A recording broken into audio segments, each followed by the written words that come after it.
Hello guys, welcome back to my channel.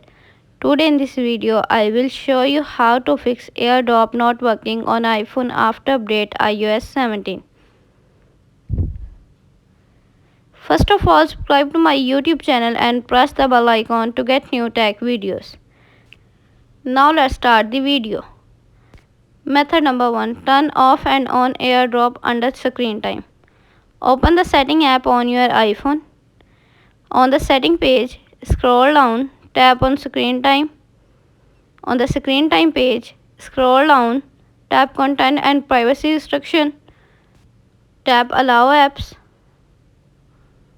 Turn off AirDrop. Then wait for few seconds and turn on back.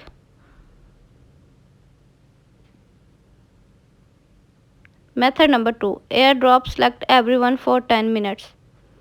Open the setting app on your iPhone. On the setting page, scroll down, tap on general. On the general page, tap AirDrop. Select everyone for 10 minutes. Method number 3. Turn on and off airplane mode. Open the setting app on your iPhone. Turn on airplane mode.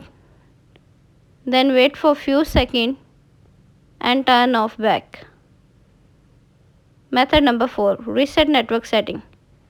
Open the setting app on your iPhone. On the setting page, scroll down, tap on general. On the general page, scroll down, tap transfer reset iPhone. Tap reset network setting. Enter your phone passcode. Again reset network setting in the pop-up window to confirm this process. Method number 5. Turn off and on Bluetooth. Open the setting app on your iPhone. Tap on Bluetooth. Turn off Bluetooth. Then wait for few seconds and turn on back. Thanks for watching this video.